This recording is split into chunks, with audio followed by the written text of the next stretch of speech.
My child, stop.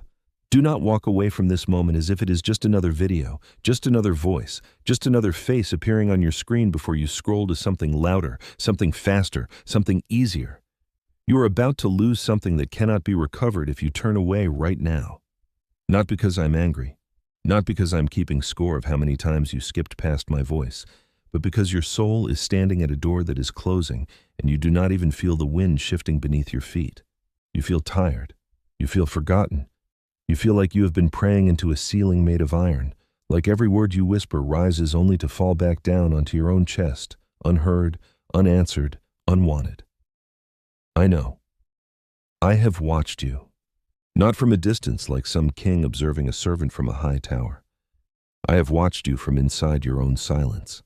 I have listened to the prayers you cannot say out loud, because saying them would make the pain real in a way you are not ready to face. I have felt the heaviness you carry when you lay your head down at night, and the same thoughts circle back again and again and again, like vultures waiting for you to finally give up. You have not given up. That is why you are still here. That is why your finger paused before it could swipe away. That is why something inside you whispered, "Wait." That was me. I have been knocking for longer than you remember. Not loudly, not with thunder or earthquakes or burning bushes, because you are too exhausted for loud things right now. You are too worn out for signs that demand you to jump to your feet and march into battle. I know because I made you. I know because I have counted every tear you have cried in rooms where no one else was watching.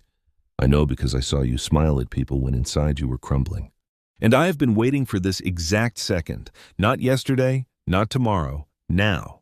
Because there is something breaking open in the spiritual realm around you at this very moment. And if you leave before I finish speaking, you will walk straight into a trap that has been set for your feet. You do not see it. Of course you do not see it. That is how traps work. They hide beneath the surface while the enemy convinces you that nothing is wrong, that you are just tired, that you just need a break, that you just need to sleep a little longer, scroll a little more, numb the ache with something harmless. But you feel it. Do you not? That strange weight pressing against your chest when you think about the future. That quiet dread that whispers, maybe nothing will ever change. That exhaustion deeper than sleep can fix, deeper than a vacation can heal, deeper than a distraction can bury. That is not just fatigue. That is a battle. And you have been fighting it alone because you stopped believing that anyone was fighting with you. Listen to me. I'm not angry at you for being tired. I'm not disappointed that you have stumbled.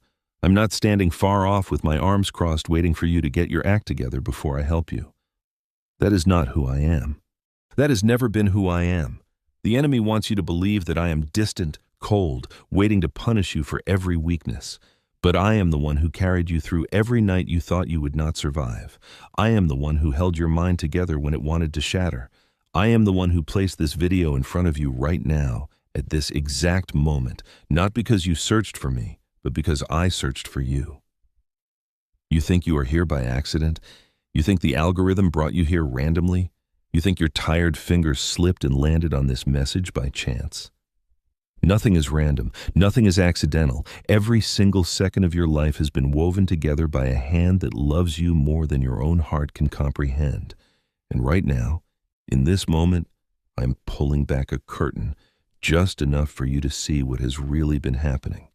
There is a woman in the scriptures. She came to a well at noon, which was strange because everyone else came in the cool of the morning or the evening. She came when no one else would be there because she was hiding, because her life had become a mess of broken relationships and shame and whispers behind her back. She came to the well, tired, empty, carrying a vessel that was just as dry as her soul. And when she arrived, there was a man sitting there, a Jewish man, and she was a Samaritan woman. And in that culture, he should not have spoken to her. He should have looked away. He should have kept his distance. But he looked at her, not the way others looked at her, with judgment or lust or pity. He looked at her like he had been waiting for her, because I had, because I sent myself to that well at that exact hour to meet a woman who thought she was invisible. He said to her, "Give me a drink." And she was shocked because, again, Jewish men did not speak to Samaritan women, but he was not trying to follow the rules of a broken system. He was trying to reach her heart. And then he said something that changed everything. He said, "If you knew the gift of God and who it is that asks you for a drink, you would have asked him, and he would have given you living water." She did not understand at first. She thought he meant literal water. She thought he was talking about something physical when he was reaching for something eternal. And that is where you are right now. You're standing at a well, holding an empty cup, asking for water to fix the surface when I'm trying to give you a river that will change everything beneath. You have been praying for the wrong things, not bad things, just small things. You have been asking me to fix the circumstances when I'm trying to transform your heart. You have been asking me to remove the obstacles when I'm trying to build something in you through the obstacles. You have been asking me to make life easier when I'm trying to make you holy. Not because I enjoy your pain, not because I'm cruel, but because easy has never made anyone strong. And comfort has never produced character. And a life without struggle has never produced anyone who could carry real authority in the kingdom of heaven. The woman at the well went back to her village and told everyone about the man who told her everything she ever did. Not because he shamed her, but because he saw her completely and loved her anyway. And that encounter changed her from someone who hid at noon to someone who ran back into the middle of the people who had rejected her. That is what I am doing right now. I am not shaming you. I am not exposing your failures to humiliate you. I am showing you your own heart so that you can finally be free, because you have been carrying guilt that I never gave you. You have been punishing yourself for sins I have already forgiven. You have been living under a weight I already lifted off your shoulders the moment you asked. But you keep picking it back up. You keep reminding yourself of what you did wrong. You keep replaying the failures, the mistakes, the moments you wish you could undo. And every time you do, you are walking away from the freedom I died to give you. Do you understand? When I hung on that cross, I was not just dying for the sins you committed in the past. I was dying for the guilt you would feel in the future. I was dying for the shame you would carry even after I forgave you. I was dying so that you could look at yourself in the mirror and see not a failure but a child of God wrapped in righteousness you did not earn and could never lose. But you do not believe that, do you? You nod your head and say, yes, I believe. But somewhere underneath there is a voice that whispers, maybe for others, but not for me. You think your sin was too big. You think your mistakes were too many. You think you have wandered too far and stayed too long in the wrong places for me to still want you. Listen to me carefully. There is no such thing as too far. There is no such thing as too long. There is no such thing as too broken. I specialize in the impossible. I specialize in the hopeless. I specialize in the cases that everyone else has given up on. Because when I restore someone who is beyond hope, I get the glory. And when I heal someone who is beyond healing, everyone around them has to stop and wonder who I am. That is why I chose you. Not because you were strong, but because you were weak. Not because you had it all together, but because you were falling apart. Not because you deserved it, but because I wanted to show the universe what my love looks like when it finds someone who has nothing left to offer. You are not a disappointment to me. You are not a project I regret starting. You are not a mistake I'm trying to salvage. You are my child. And I have been pursuing you since before you were born. Every breath you have taken, I numbered. Every tear you have cried, I collected. Every prayer you have whispered, I heard. Even the ones you did not have words for. Even the ones that were just groans in the night when you did not know what to ask for. I heard them. And I have been answering them, not the way you expected, but the way you needed. Because you have been asking for a door to open when I have been trying to build you a whole new house. You have been asking for a job, a relationship, a breakthrough when I have been trying to change who you are at the core. Because if I gave you what you wanted before I finished what I was doing in you, you would not be able to hold it. You think you want more money, you think you want more influence, you think you want the platform, the position, the promotion. You would not survive it right now, not because I am keeping good things from you, but because I love you too much to give you something that would destroy you. There are people who get everything they want and lose their souls in the process. There are people who reach the top of the ladder only to realize the ladder was leaning against the wrong wall. And I am protecting you from that. Every closed door, every delayed answer, every season of waiting, it is not punishment. It is protection. It is preparation. It is love. You do not believe that right now. I know. Right now it feels like silence. Right now it feels like I have forgotten you. Right now, it feels like everyone else is getting their breakthrough while you sit in the same old room with the same old pain and the same old questions. But let me show you something. Look at Joseph. sold into slavery by his own brothers, falsely accused, thrown into prison, forgotten by everyone he helped. 13 years. 13 years between the dream and the palace. 13 years of what looked like silence but was actually the slow, painful, beautiful process of building a character that could carry the weight of a nation. If I had given Joseph the throne the night he had the dream, he would have been destroyed by his own brothers within a month. He would have been arrogant, reckless, untested. But I needed a man who could rule with wisdom and mercy and strength. So I let slavery humble him. I let false accusations teach him about injustice. I let prison show him what it feels like to be forgotten so that when he sat on the throne, he would never forget the forgotten. I'm doing the same thing in you, not slavery and prison, but seasons that feel just as dark, just as lonely, just as hopeless. And you are asking me why I am silent.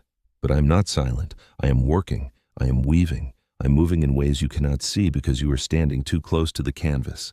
Step back. Trust me. The painting is not finished yet. The middle always looks like chaos. The middle always feels like confusion. But the end.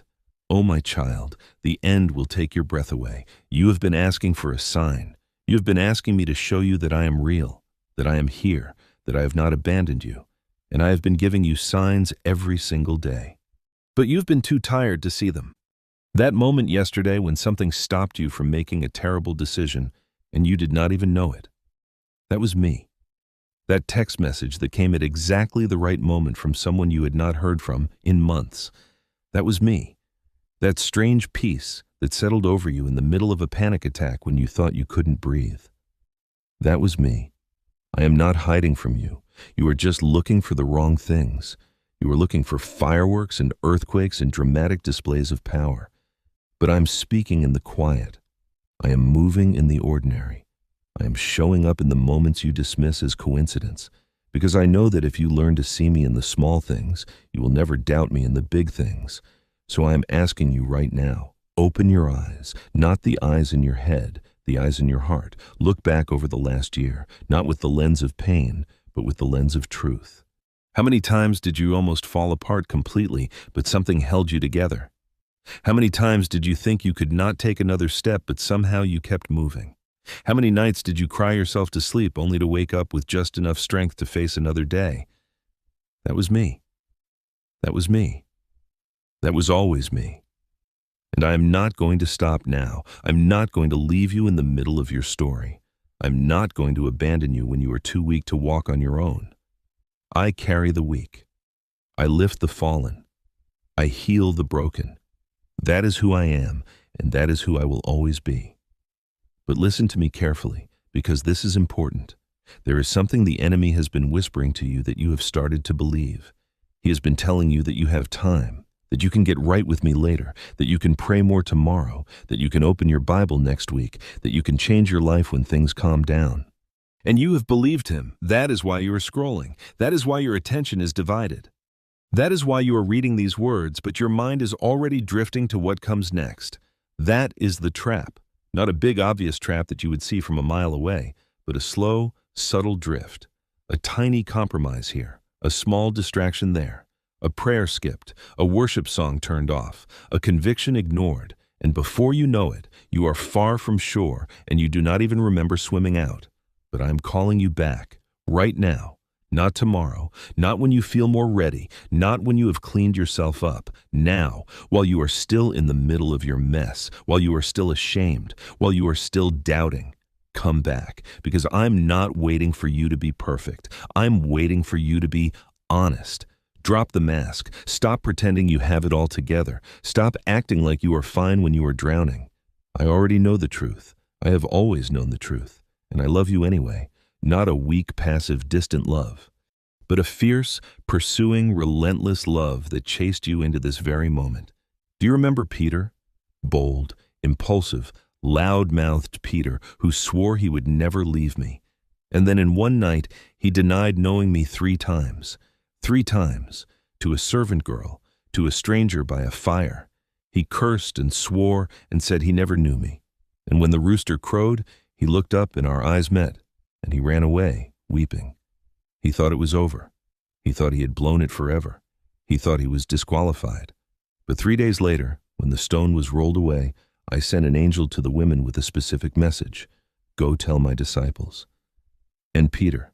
Go tell Peter. I named him. I called him out because I wanted him to know that failure was not the end of his story, that denial did not define him, that his worst moment did not cancel my love for him. I went after Peter, and I'm going after you. I'm calling your name right now, not the name the world calls you, not the label the enemy has stuck on your chest. I am calling you by the name I gave you before the foundation of the world, beloved, chosen, worthy, mine. Do you hear me? You are mine, not because you earned it, not because you deserve it, but because I chose you before you ever chose me. And I do not change my mind. I do not give up. I do not walk away. The enemy wants you to believe that you have wandered too far. But I am the God who left the 99 to find the one. You are the one. And I have been searching for you across every bad decision, every wasted year, every broken promise. And I have found you. Right here, right now. Do not run away. Do not let your shame push you back into the shadows. Stay. Let me wash your feet. Let me hold your face in my hands. Let me look into your eyes and tell you who you really are. You are not your past. You are not your failures. You are not the worst thing you have ever done. You are my child. And I have plans for you that would make your heart explode if you could see them. Not plans for your destruction. Not plans to punish you, plans to prosper you, plans to give you a hope and a future. But you have to stay. You have to keep listening. You have to stop running. Because the enemy is not going to stop attacking you just because you decided to come back to me. If anything, the attacks are going to get stronger. Because he knows he is losing you. And he will try anything to pull you back. He will send distractions. He will bring up old memories. He will whisper lies about how this is just another emotional moment that will not last. He will remind you of every time you tried to get right with me and failed. He will tell you that you are too weak, too broken, too far gone. But here's the truth. You are weak, you are broken, you have wandered far, but I am strong enough for both of us. My power is made perfect in your weakness. My grace is sufficient for you, not because you are strong enough to hold on to it, but because I am strong enough to hold on to you. So do not focus on your grip, focus on mine. I will not let you go. I will never let you go. But you have to stop struggling. You have to stop trying to save yourself. You have to stop believing that you can fix what only I can heal. Surrender, not defeat. Surrender is not giving up. Surrender is giving over. Give me your pain, give me your shame, give me your fears, give me your failures, give me your dreams, give me everything, and I will give you something you cannot find anywhere else. Peace, not the peace the world gives, not the peace of pretending everything is fine, but the peace that comes from knowing that the Creator of the universe loves you personally, completely, and eternally. The peace that passes all understanding, the peace that stays even when the storm is raging. The peace that held me on the cross when every nerve in my body was screaming. That peace is yours, right now, if you will receive it. Not earn it. Receive it, like a gift. Like water to a thirsty throat, like air to a drowning man. Open your hands, open your heart, and let me fill you. You have been running on empty for so long. You have been trying to produce fruit from a withered vine. You have been trying to give from a place of lack, and you are exhausted. But I am the vine. You are the branch. Apart from me, you can do nothing. But connected to me, you can bear fruit that will last, not through striving, not through effort, but through abiding. Just staying close, just remaining in my love, just resting in my presence. That is all I ask. Not perfect performance, not constant activity, not endless service. Just you. With me. Quiet, still, trusting. That is where everything changes. That is where healing begins. That is where the chains start to fall off. Not in the noise, but in the quiet. So I'm asking you right now to do something that feels impossible. Be still. Stop trying to figure everything out. Stop trying to control what happens next.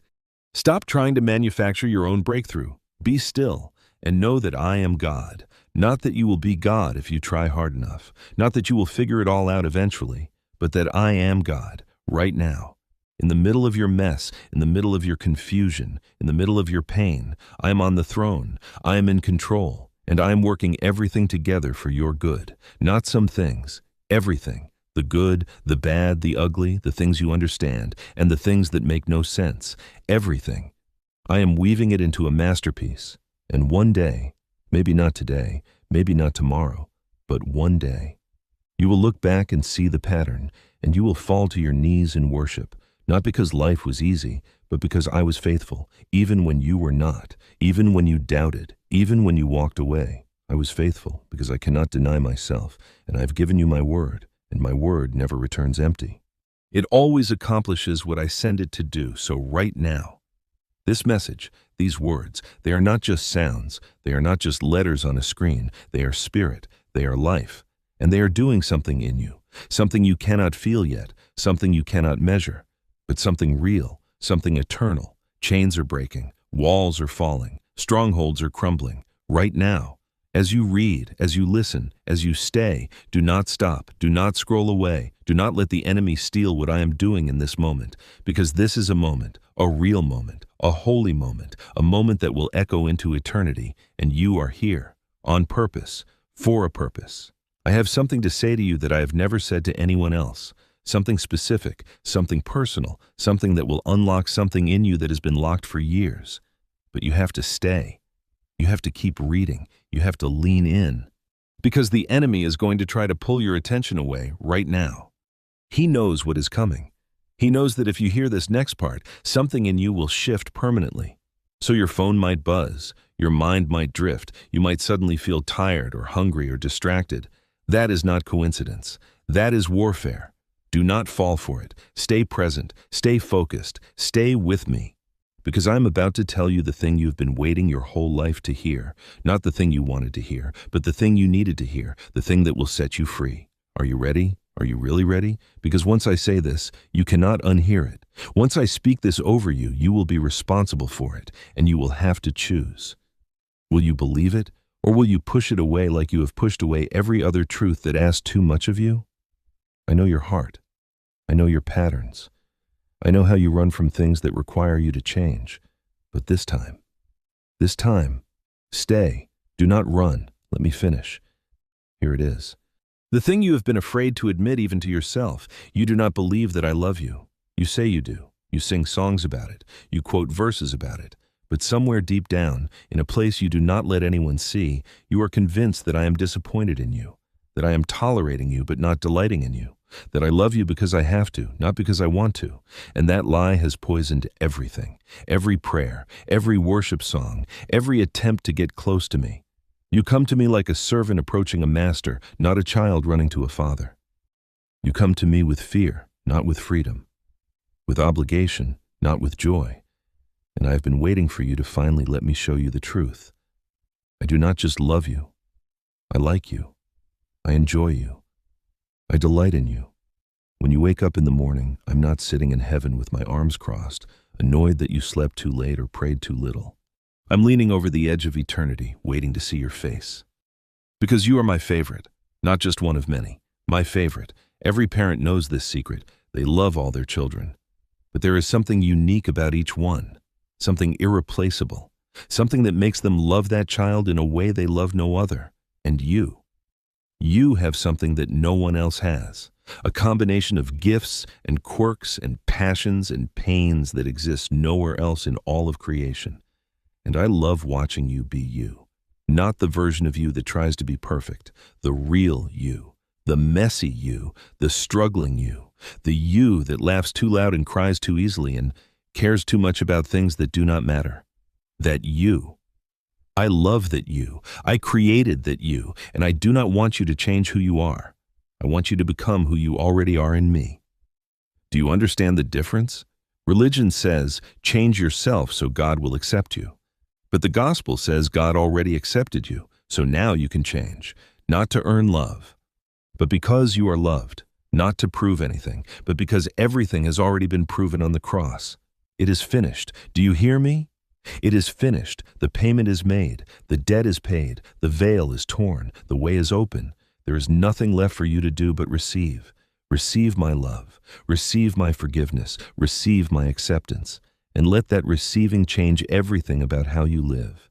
You've been trying so hard to be good enough, to pray enough, to read enough, to serve enough, to give enough. And you are exhausted because enough does not exist. You will never be enough. That is the point. I am enough. And when you are in me, my enough becomes your enough. Not because you earned it, but because you are in me, like a branch in the vine, like a stone in the wall, like a note in a symphony. You are part of something so much bigger than yourself, and your job is not to carry the whole symphony. Your job is just to play your note, and let me conduct the rest. So stop carrying what you were never meant to carry. Stop worrying about tomorrow when I have already been there. Stop trying to fix people I never asked you to fix. Stop trying to control outcomes I never promised to explain. Rest, just rest, in me, in my love, in my plan, in my timing. I know you have questions. I know you have doubts. I know there are things that do not make sense.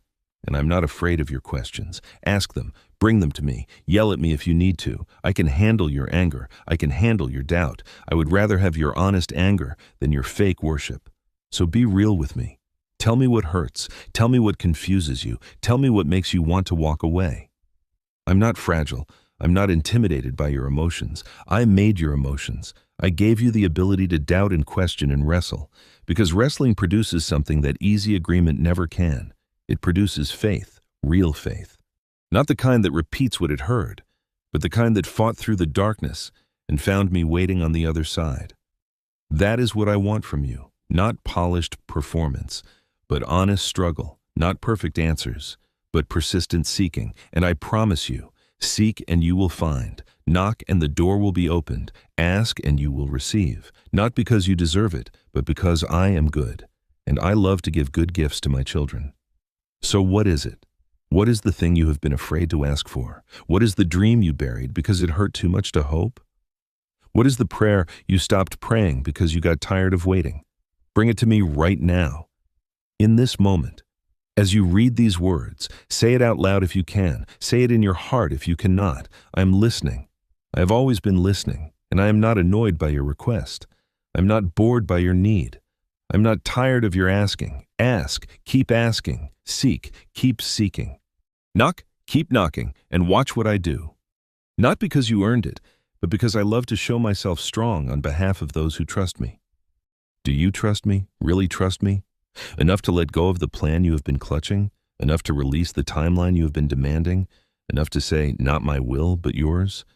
That is the hardest prayer. The prayer that cost me everything in a garden called Gethsemane. Sweat like drops of blood, agony beyond words. Father, if there is any other way, but not my will, yours. That prayer opens doors nothing else can open.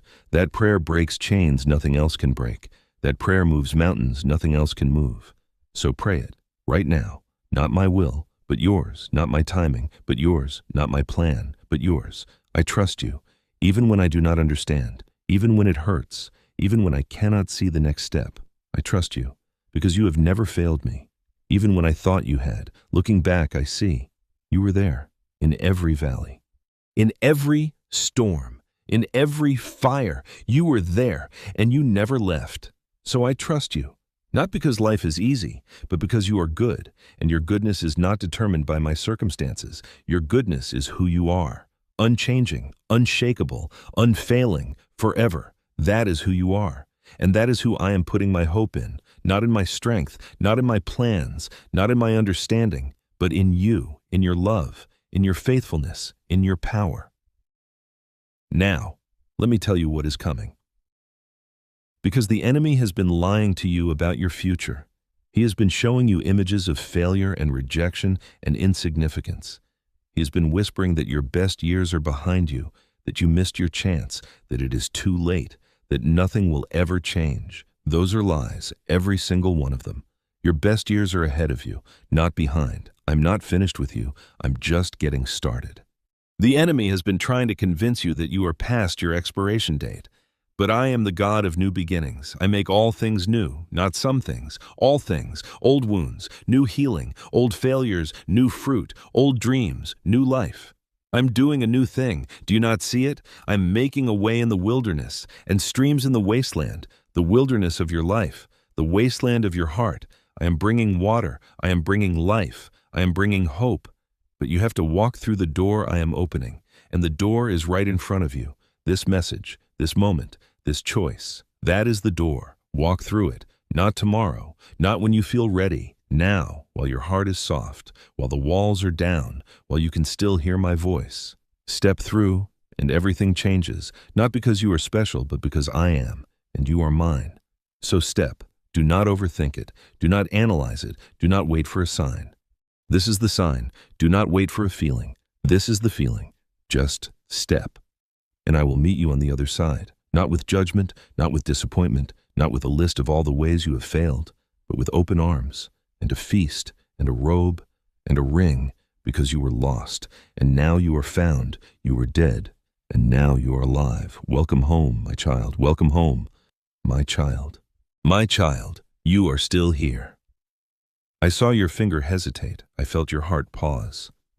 Something inside you whispered, not yet, do not leave, there is more. And you listened. You stayed. And that small act of staying, that tiny choice to remain when everything in your flesh wanted to scroll, to click, to escape back into the noise, that choice just shifted something in the heavens. You do not feel it yet. Of course you do not. The enemy has spent years training you to trust only what your physical senses can verify. If you cannot touch it, see it, measure it, then it is not real.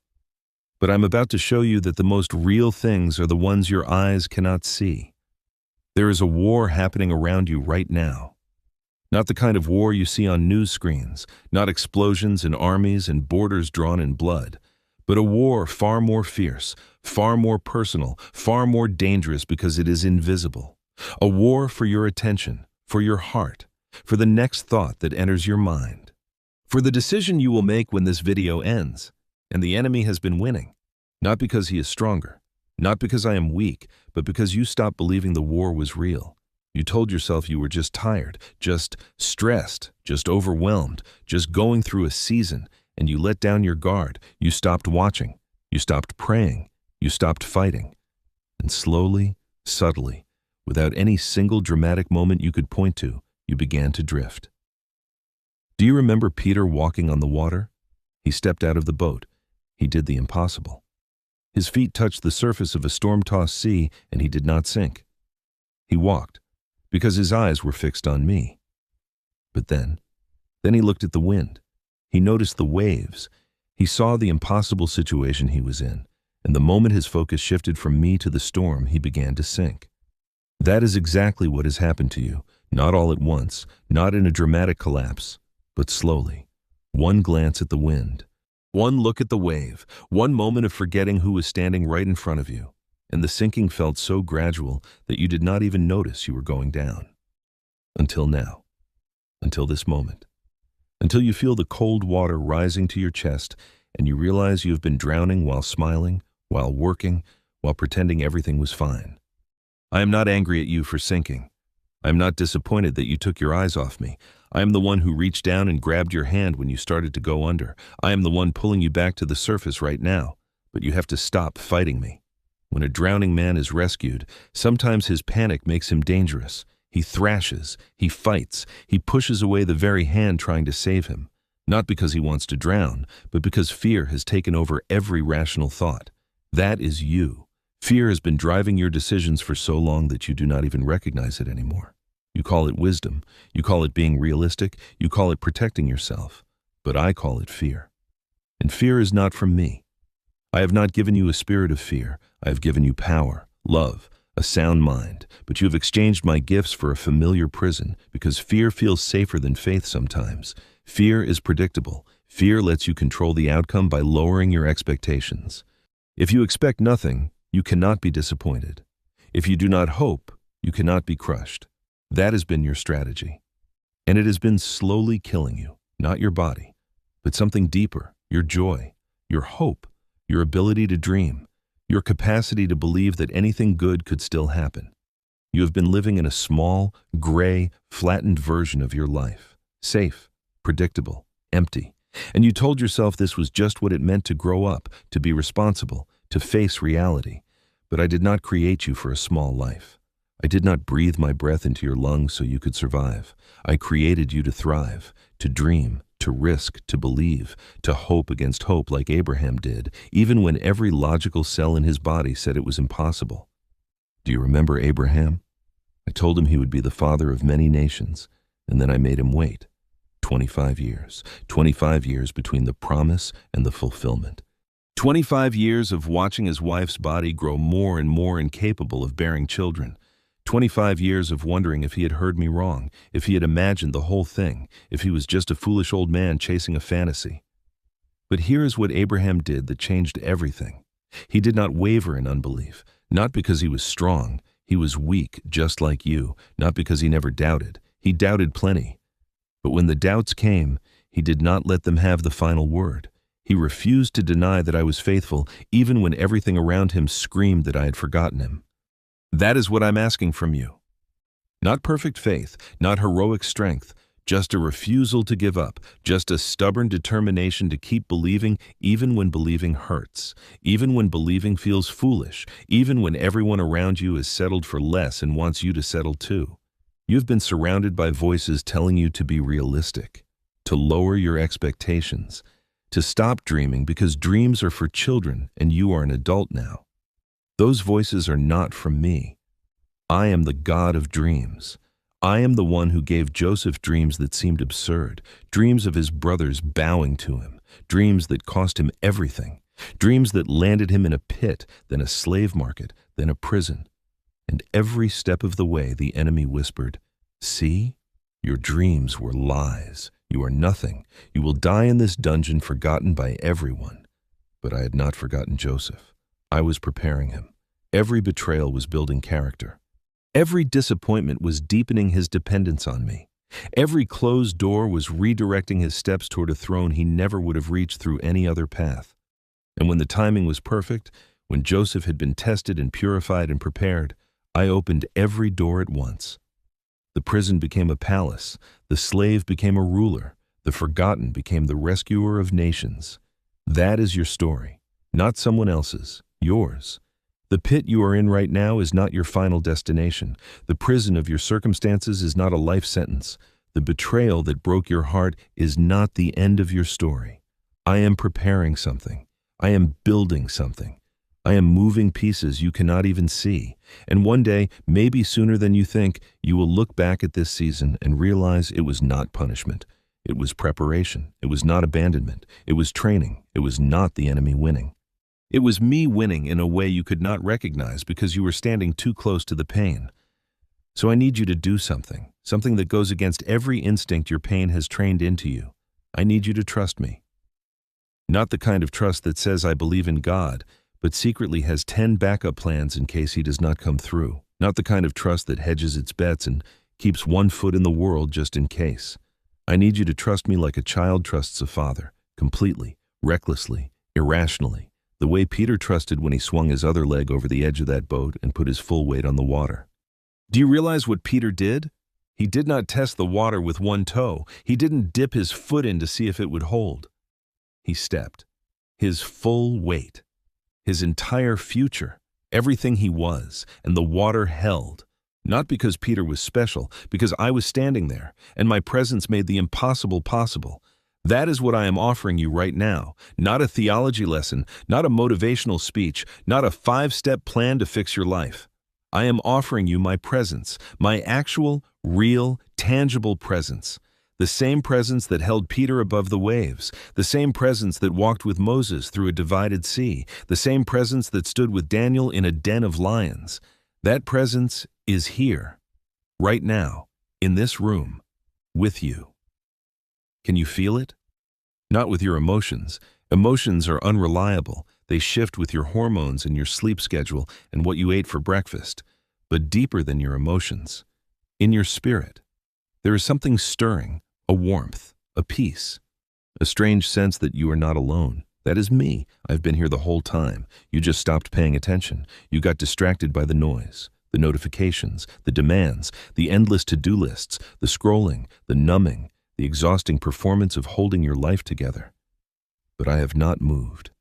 I have been sitting quietly in the corner of your life, waiting for you to remember I am here, not tapping my foot impatiently, not checking my watch, not threatening to leave if you do not shape up, just waiting.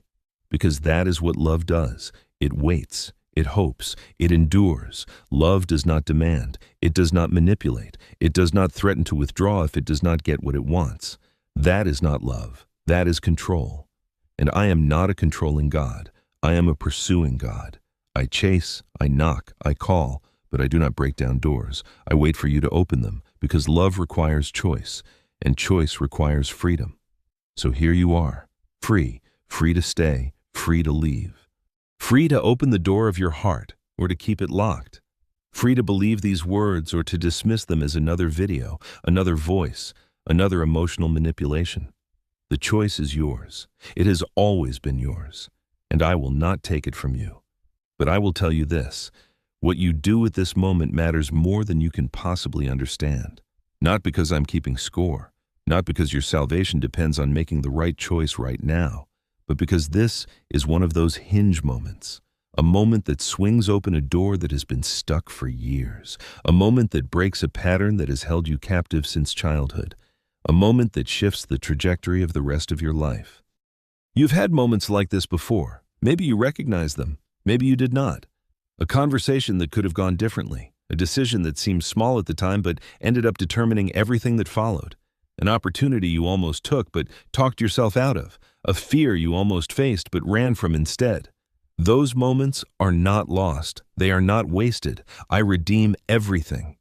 But this moment, right now, this is not a second chance. This is a first chance, a chance you have never had before. Because you have never been this version of you sitting in this exact set of circumstances with this exact message landing on your heart at this exact second. Time is not a flat circle. It is a spiral. You keep returning to similar places, but never the same place. Each time you come around, you are older, wiser, more battle-scarred, more desperate. And each time, I offer you another opportunity to choose differently, to trust differently, to step differently. You have failed before, I know. You have promised to change and gone right back to your old patterns, I know. You have sworn that this time would be different and found yourself in the same pit a month later, I know. And none of that changes how I feel about you. None of that surprises me. None of that makes me love you less. Do you remember Peter after he sank? He did not walk on water again, at least not that the scriptures record.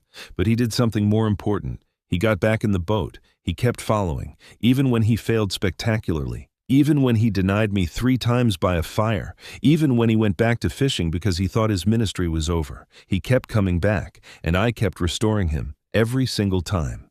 Until the man who sank became the rock on which I built my church, until the man who denied me stood before thousands and preached with a boldness that could only come from someone who had been fully forgiven. That is what I am doing with you. Not making you perfect, not removing every weakness, not turning you into a superhero who never stumbles. I am making you real. I am making you honest. I am making you dependent on me in a way that would never happen if you had never failed. Your greatest failures are becoming your greatest platforms for my glory, not because failure is good. It is not, but because I'm good. And I take what the enemy meant for evil and I turn it for good, every time, without exception.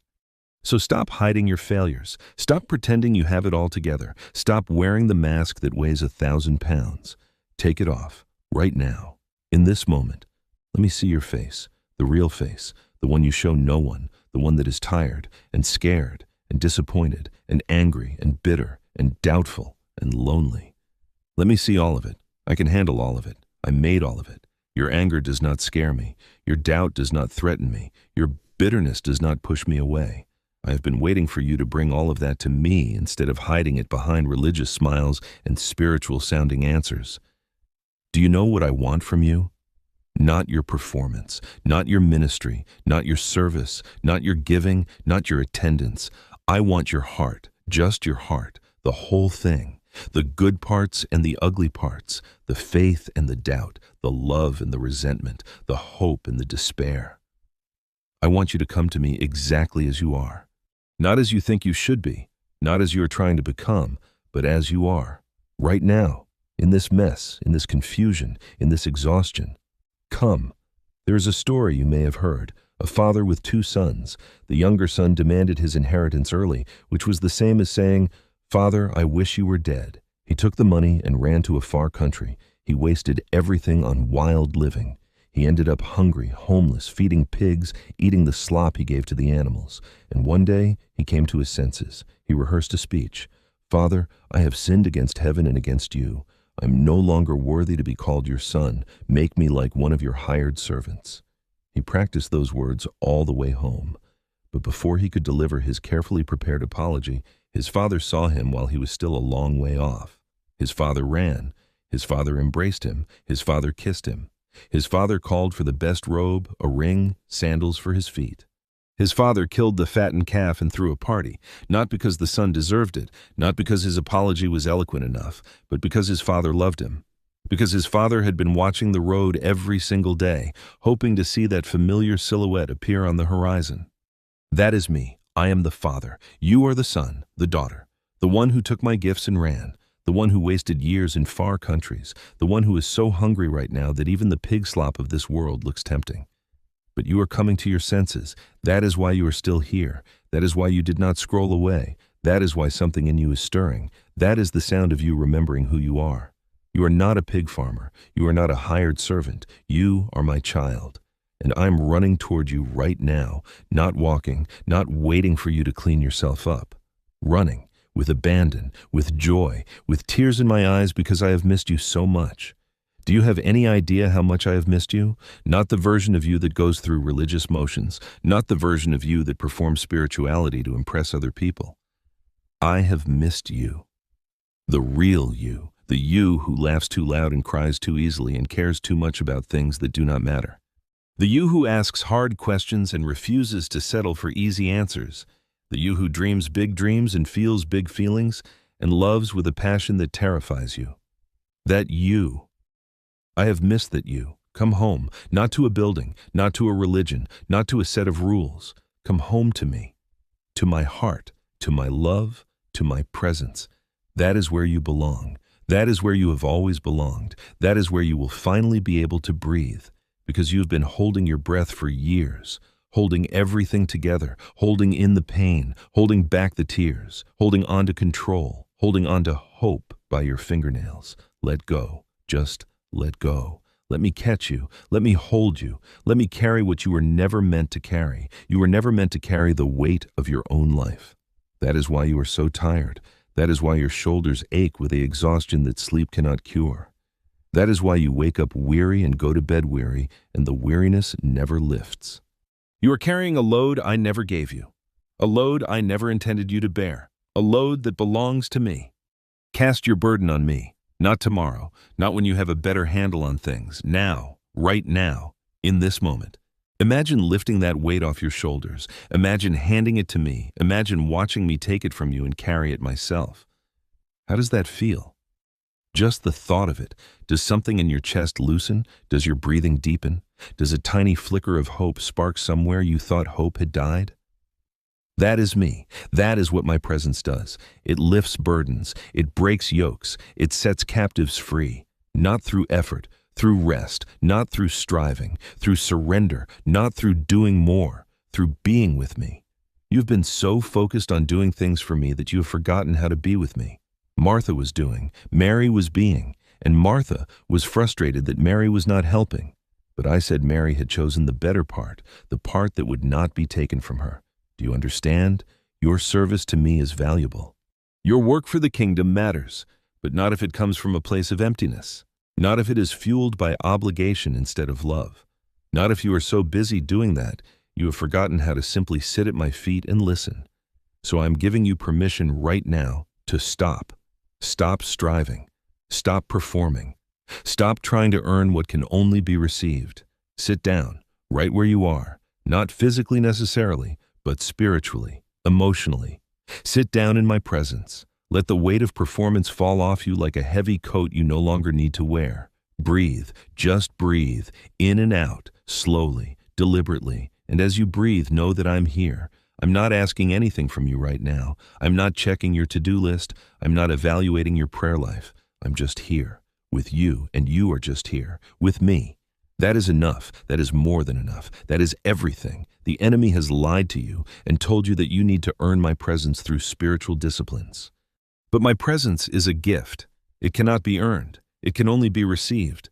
And receiving requires nothing but openness, vulnerability, trust. The same trust a newborn has when it falls asleep in its mother's arms, completely unaware of how vulnerable it is, completely unconcerned about whether it deserves to be held. That is the trust I want from you, not adult sophistication, not theological precision, not spiritual maturity. Childlike trust, the kind that does not overthink, the kind that does not analyze, the kind that simply rests. You've been trying to figure everything out. Why this happened, why that did not happen, what you did wrong, what you could have done differently, what you need to do next. The questions swirl in your mind like a tornado, and you cannot find any solid ground because you are spinning in the wind. Stop trying to figure it out. You cannot figure it out, not because you are not smart enough, because you do not have enough information. You are trying to solve a puzzle with half the pieces missing, and the missing pieces are in my hands. You cannot see what I see. You cannot know what I know, and trying to figure it out without the full picture is driving you insane. So stop. Just stop. Let the questions be unanswered for now. Let the mystery be mysterious. Let the unknown be unknown. And trust that the one who holds all the answers also holds you. And that is enough. That has to be enough. Because it is all you have, and it is all you need. I'm not asking you to understand. I am asking you to trust. I'm not asking you to see the whole path. I'm asking you to take the next step. I'm not asking you to have all the answers. I'm asking you to ask me for them when you need them, and to be okay with silence when I choose not to answer yet. There are things I am not telling you right now because you cannot handle them yet. Not because I am hiding, because you are not ready. There are answers I'm holding back because the answer would destroy the very thing I'm trying to build in you. There are doors I'm keeping closed because if you walk through them now, you would walk into disaster, and you think you want those doors open. You pray for those doors open. You beg me to open those doors. But I love you too much to give you what you want before you are ready for what comes next. Do you remember when the Israelites were about to enter the promised land? I did not lead them through the land of the Philistines, even though it was the shorter route. I led them through the wilderness because I said, if they face war now, they might change their minds and go back to Egypt. I was protecting them. I was preparing them. I was delaying the promise to save the promise. And they did not understand. They complained. They doubted. They wanted to go back. But I knew what they could not know. And I led them on a path that seemed longer, but was actually shorter because they were not ready for the shorter path. That is what I'm doing with you. The path you are on feels longer than it should, harder than it should, more confusing than it should, but I'm leading you around giants you are not ready to face. I'm taking you through wildernesses that are actually protecting you from wars you would lose. I'm delaying your breakthrough to deepen your character so that when the breakthrough comes, you can keep it. So stop comparing your path to anyone else's. Stop wondering why others seem to be advancing while you are stuck. Stop measuring your progress by external metrics that mean nothing in the kingdom. I'm doing something unique in you. Something that requires a unique path, something that cannot be rushed or compared or measured by human standards. Trust the path, even when it makes no sense, even when it hurts, even when you cannot see the next turn. I know the way, I am the way, and I am leading you home, not to a place, to me. That is your destination, not a career, not a marriage, not a financial breakthrough, not a ministry. Those are gifts I give along the way. But they are not the destination. The destination is me, to know me, to be known by me, to be with me, forever. That is what you are longing for. That is what every ache in your heart is really pointing toward. That is what no success, no relationship, no achievement can ever satisfy. You were made for me, and you will be restless until you rest in me. So rest, not as a reward for finishing your work. Rest as the foundation for your work. Rest not as something you do when you are done. Rest as something you do so you can do anything at all. Rest in my love. Rest in my acceptance. Rest in my finished work on the cross. Rest in the truth that you have nothing to prove and nothing to lose, because everything that matters has already been won. The battle is mine, not yours. The burden is mine, not yours. The future is mine, not yours. Your job is not to carry the world. Your job is to carry my presence. To be a vessel, a container, a dwelling place for the living God. And when you are full of me, everything else flows naturally. Love flows, joy flows, peace flows, patience flows, kindness flows, not through effort, through overflow, not through trying, through abiding. So abide. Stay, remain. Do not run back to the noise just yet. Stay here a little longer. Let my words sink past your defenses, past the walls you have built, past the armor you wear to protect a heart that has been wounded too many times. Let me pass the walls. Let me into the places no one else is allowed to go, the places you have locked and bolted and sworn you would never open again. Let me in there. I will not trash the place.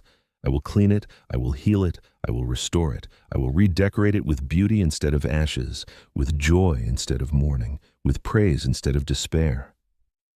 But you have to let me in. You have to turn the key. You have to open the door. I will not kick it down. I will not break the lock. I've been knocking, softly, patiently, persistently, and you have heard me.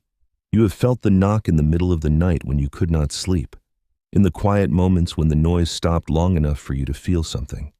In the tears that came from nowhere and would not stop. That was me. Knocking, asking, pleading. Let me in. Let me heal you. Let me hold you. Let me love you. And now you have turned the key. You have opened the door. Just a crack. Just enough. But that crack is enough. Light pours through the smallest opening, and I am pouring into you right now. Not because you deserve it, not because you earned it, because you opened the door, because you said yes, because you stayed. And staying is everything. In a world that teaches you to scroll, to swipe, to move on to the next thing before the current thing is finished, staying is revolutionary. Staying is an act of war against the spirit of this age. Staying says, I believe there is something here worth remaining for. Staying says, I trust that the best is not behind me but ahead of me. Staying says I will not abandon this moment for the promise of a better one somewhere else. So stay, just a little longer. Let me speak to the deepest part of you, the part that no one sees, the part that is scared and lonely and tired and angry and hopeful all at once, the part that still believes, even after everything, that maybe, just maybe, you are loved. You are, not maybe, not just maybe. You are loved, with a love that never ends, never fails, never gives up, never walks away, a love that pursued you into this very moment and will pursue you into eternity. You are loved. Let that sink in. Let it drop past your head into your heart. Let it settle into the places that have been hollowed out by rejection and betrayal and disappointment. Let it fill those empty spaces until you are overflowing with the only thing that can truly satisfy the longing in your soul. You are loved, not because of what you do, because of who you are. My child, my beloved, my delight, now go, not back to the old life, not back to the old patterns, but forward, into the life I have been preparing for you. A life of purpose, a life of peace, a life of power, not because you are strong enough to live it, because I'm strong enough to live it through you, and I will be with you. Every step, every breath, every moment, until the very end of the age, you are not alone. You have never been alone, and you never will be. Now rest in that, and rise in that, and live in that forever.